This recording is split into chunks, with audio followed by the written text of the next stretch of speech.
Hello and welcome, I'm John Linz, and in this video I'll be discussing the RMSProp optimizer for gradient descent. So where is its place on the optimizer tree? So as you can see, it is a learning rate based optimizer and it is inspired by AdaGrad. The only difference is that it adds on this idea of decay, which we will learn about in just a moment.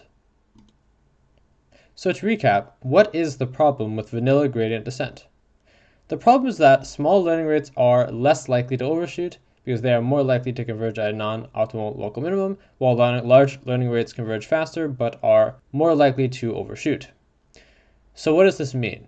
Well, in vanilla gradient descent, you must choose a fixed learning rate.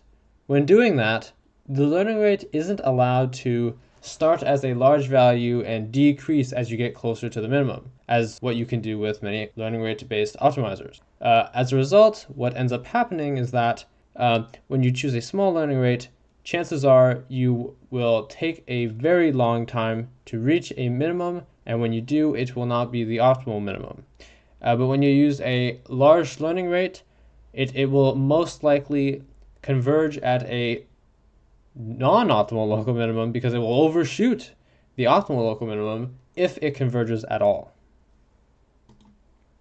So the main idea of RMSProp is that at every iteration, we essentially establish a new learning rate, and in this case, it's that fixed learning rate divided by the square root of the past gradient squared, except it's not exactly the past gradient squared like it was with AdaGrad. Instead, every time we add to this value, instead of simply adding the gradient squared, we also incorporate this idea of decay.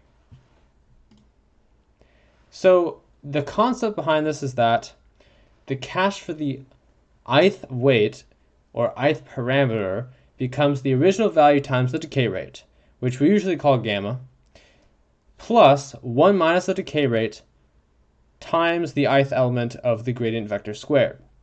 And then the update equation is exactly the same as the AdaGrad update equation. So, do you see anything familiar with RMSProp and AdaGrad? Of course, as I mentioned, we incorporate this idea of decay. So gamma decay, it allows the optimizer to focus more attention on the recent gradients, those recent slopes, and it de-emphasizes gradients from older time steps. This essentially allows the learning rate to greatly decelerate near the end of training to reach that optimal local minimum. And this is that whole concept, that whole idea in mathematical notation. As you can see, everything's the same as it was with AdaGrad, but notice, every time we update the cache, the new cache, it becomes the old cache multiplied by this gamma value, which is usually a value close to 0.9. And then we add that to 1 minus gamma times the gradient squared. So that's the key difference.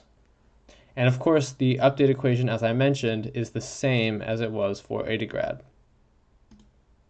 And this is that implementation in the C programming language. As you can see, again, everything is the same, except here, when we update the cache, it becomes that decay rate times the old cache plus 1 minus the decay rate times the gradient squared. It's all the same.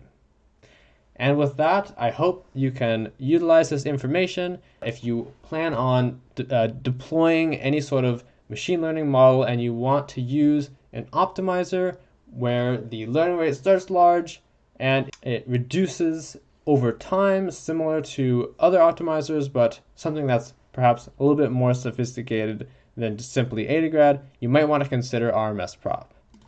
And that is it. Thank you so much for watching, and I'll see you in the next one. Goodbye.